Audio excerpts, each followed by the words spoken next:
오늘 본문의 말씀 우리 3장 1절부터 13절의 말씀은 아론과 그의 아들들 그리고 이 레위 사람에 대해서 기록하고 있습니다. 모세와 그의 형 아론도 분명히 레위 지파였습니다. 그럼에도 오늘 본문은 아론과 그의 아들들 그리고 레위 지파를 구분해서 기록하고 있는 것을 보게 됩니다. 이들이 어떠한 사람들이고 또 이들이 어떠한 역할을 감당해야 했는지를 구분해서 기록하고 있다는 것입니다. 본문을 통해서 또 하나님이 이 새벽 가운데 주신 은혜를 함께 나누려고 합니다. 첫 번째 1절부터 4절까지 보면 이 제사장에 대해서 이야기하고 있습니다. 1절 말씀입니다. 여호와께서 시내산에서 모세와 말씀하실 때 아론과 모세가 나온 자는 이러하니라. 아멘. 이런 분명히 아론이 모세보다 형이었습니다. 성경의 대부분은 아론과 모세가 아니라 모세와 아론이라고 대부분의 성경은 이야기합니다. 그런데 오늘 본문은 분명히 아론과 모세라고 말하면서 아론의 이름이 먼저 언급되고 있는 것을 주목할 필요가 있습니다. 이 세상에 처음으로 세워진 제사장이었던 아론과 그의 아들들의 이 제사장 역할에 대해서 이야기하기 위함이었습니다. 오늘 우리가 읽은 본문 안에서도 반복해서 이야기하는 구절은 아론과 그의 아들들입니다. 이 아론과 그의 자손들을 통하여서 하나님의 제사장의 역할을 감당해야만 했습니다.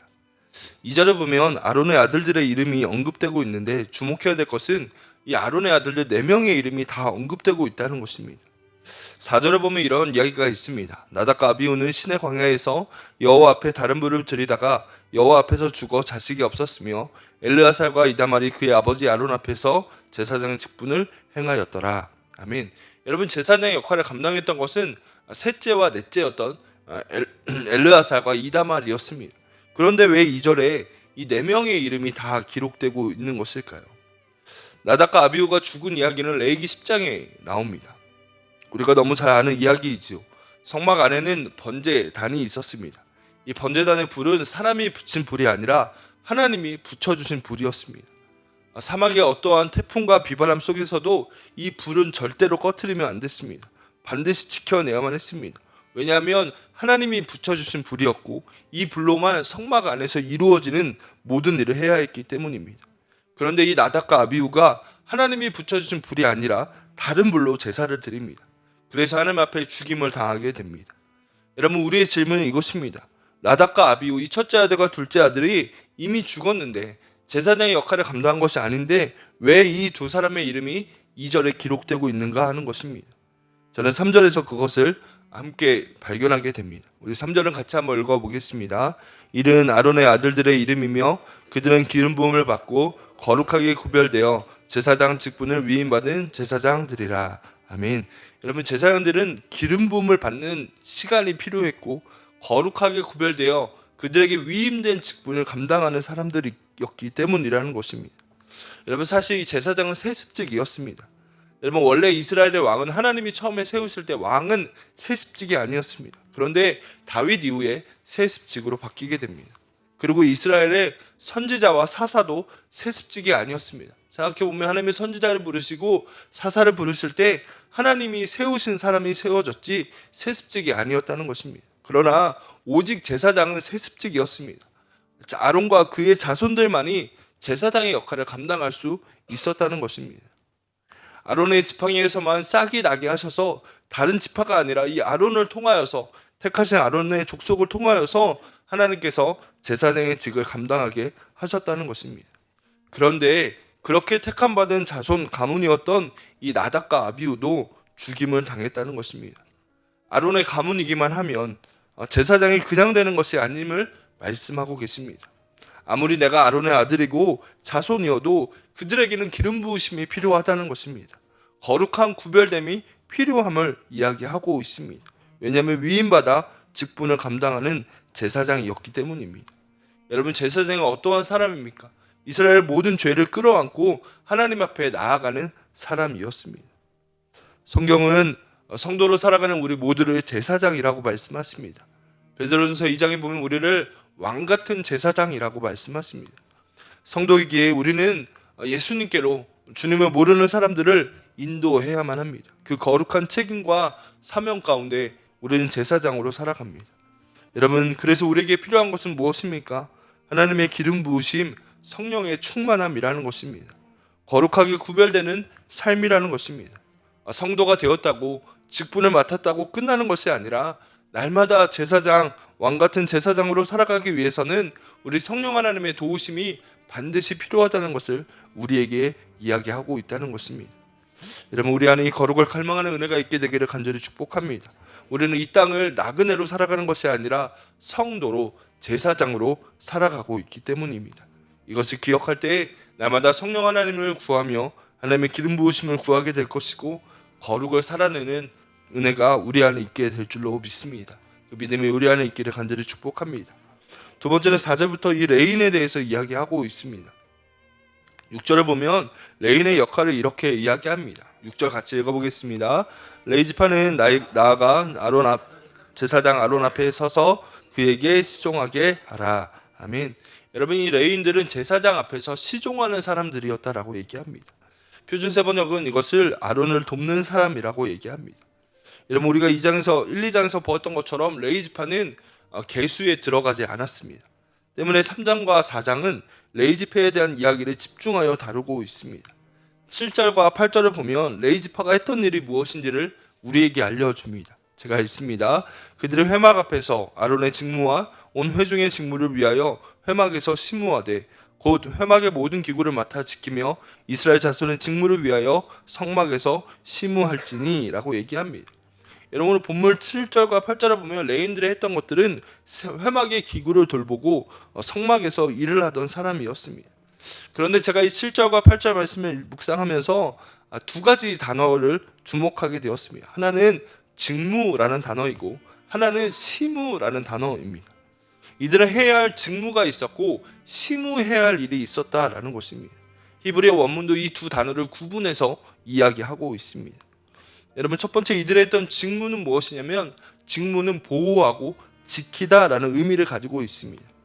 여러분, 성막의 모든 기구는 함부로 다루어서는 안 됩니다. 거룩하게 구별된 것이기 때문에 모든 것을 아무렇게나 다루면 안 되었다는 것입니다. 때문에 레인들은 성막의 모든 기구를 지키고 보호해야만 했습니다.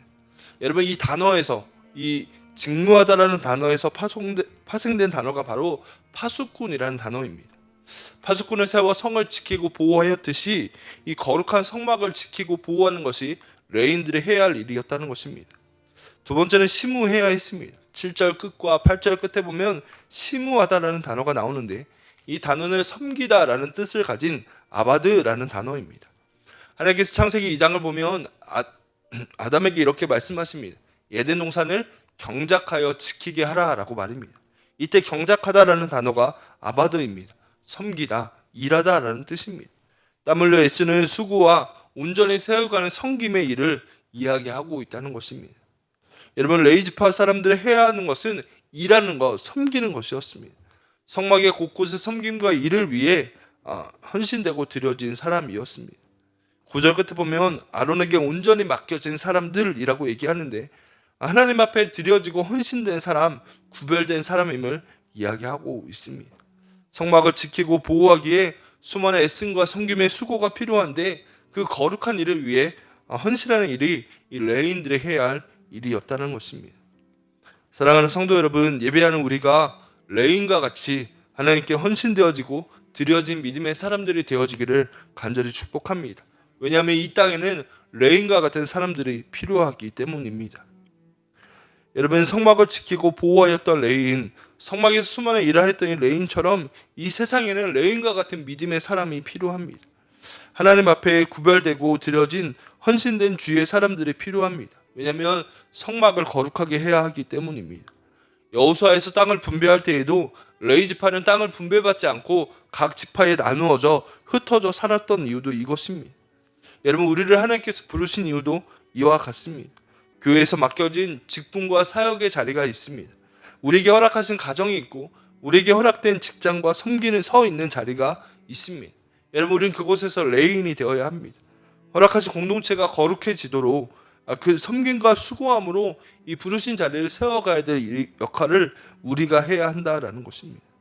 여러분, 이 거룩한 직임을 감당하는 우리 모두가 되어지기를 간절히 축복합니다. 참 쉽지 않은 일입니다.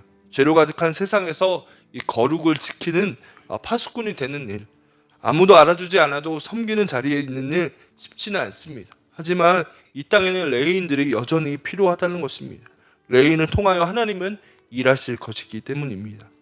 여러분 12절을 보면 하나님이 레위인을 향해 이렇게 얘기하십니다. 같이 한번 읽어보겠습니다. 보라, 내가 이스라엘 자손 중에서 레위인을 택하여 이스라엘 자손 중에 태를 열어 태어난 모든 자를 대신하게 하였은즉 레위인은 내 것이라. 아멘. 여러분 레위인은 내 것이다 라고 얘기하십니다. 이 거룩한 직임을 감당하기 때문에 레위인은 내가 지킨다, 나의 소유라고 말씀하십니다. 여러분 이 단어가 문법적으로 보면 완료형으로 쓰였는데 이것은 무슨 말이냐면 이미 끝난 것이라는 겁니다. 이미 하나님이 내 것으로 삼으신 일은 변하지 않는, 달라지지 않는 사실이라는 것을 확정하셨다라는 의미를 갖고 있습니다. 여러분 내 것으로 삼으시고 소유 삼으신 레위인을 통하여서 하나님은 그 공동체를 지키고 거룩하게 하시기를 원하셨고 하나님의 나라가 이루어지기를 원하셨다는 것입니다. 여러분 예배하는 우리가 레위인들이 되어지기를 축복합니다. 우리가 있는 자리를 거룩하게 하고 섬김을 통하여 온전하게 세워가는 믿음의 사람들이 되어지기를 간절히 축복합니다. 여러분 13절 끝에 보면 이 단어로 끝나고 있습니다. 나는 여호와이니라 라고 말입니다. 여러분 하나님이 살아계십니다. 레위인을 내 것이라 말씀하신 주님께서 살아계신 분이기 때문에 그 하나님이 우리를 통하여서 레위인으로 드려지고 헌신되어질 때 하나님의 거룩한 일들이 우리를 통해 일어나게 될 줄로 믿습니다. 예배는 우리가 그렇게 믿음으로 반응하게 되길 축복합니다. 기도하겠습니다.